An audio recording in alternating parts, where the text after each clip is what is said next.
The White House is moving to block the entry of foreigners looking for temporary work in the U.S. As CBS News reported, the administration has issued an order temporarily suspending certain visas. The measure also adds sweeping restrictions to the immigration system. Officials argue this will help ease the economic impact of the pandemic by offering more jobs to unemployed Americans. The order is expected to take effect Wednesday. It will last until the end of the year. CBS News immigration reporter Camilo Montoya Galvez joins me now. Camilo, it's good to see you again. Several guest worker programs will be halted starting Wednesday. Which programs are affected by this order? The guest worker programs that will be affected under this new proclamation signed by President Trump yesterday include the H-1B visas.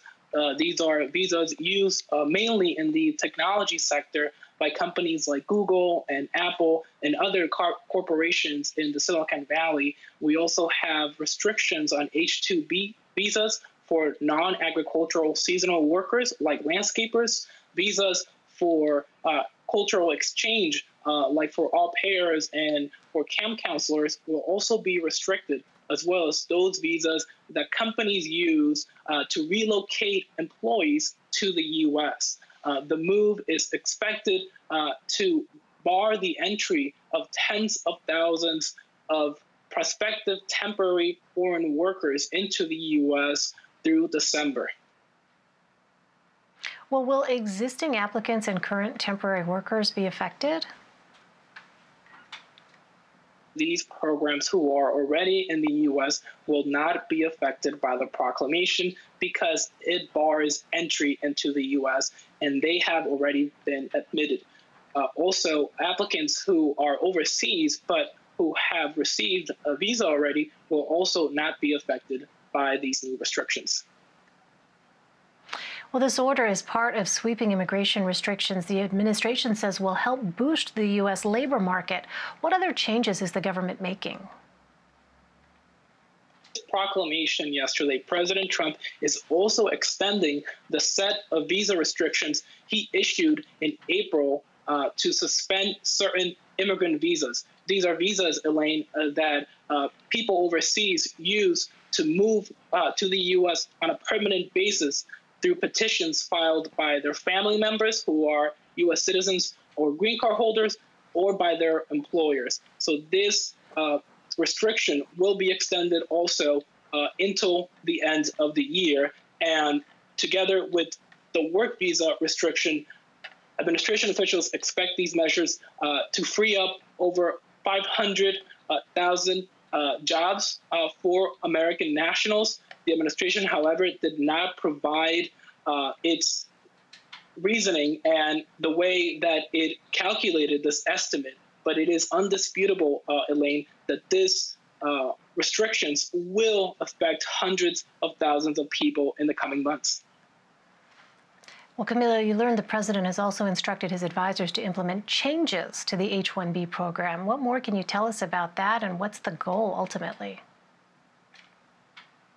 85,000 HB1 visas are allotted each year. They are awarded through a lottery system. The administration wants to scrap this system and replace it with one in which the 85,000 visas are awarded to those with the highest salary offers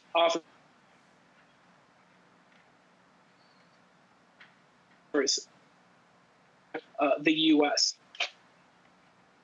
Camilo, you broke up there just at the very end of your answer. So the administration, we heard you say, wants to amend these visas for only who? Which particular workers are we talking about?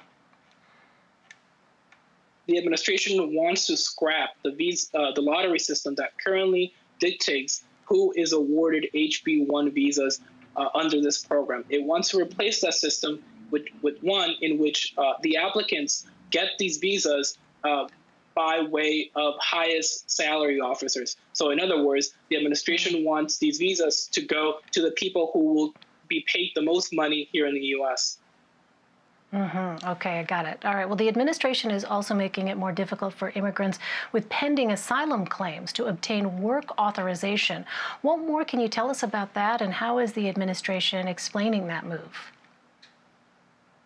this regulation, which will take effect in August, the administration is barring most asylum seekers from obtaining work authorizations while their cases are adjudicated in U.S. courts.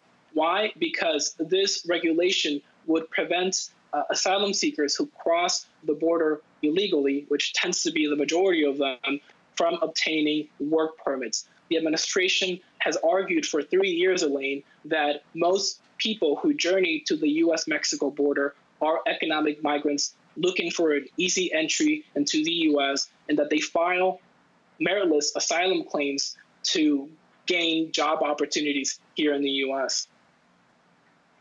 Well, major tech companies, including Apple and Google, have come out against this order. Despite a backlash from businesses, are there any legal efforts underway to fight these restrictions? In April on immigrant visas is already being challenged in court, specifically in how it applies to children of U.S. citizens or green card holders who are about to turn 21 and who will lose their priority in the line. But this new proclamation on temporary work visas has yet to elicit a court challenge. It's still, I think, too soon for that. The order is expected to be implemented tomorrow, of course. But obviously, this has been met with widespread opposition by the business community and even some Republicans who favor these legal immigration programs, like Senator Lindsey Graham, who is typically a strong White House ally. All right, sweeping measures indeed. Camilo Montoya Galvez, thank you very much for sharing your reporting with us.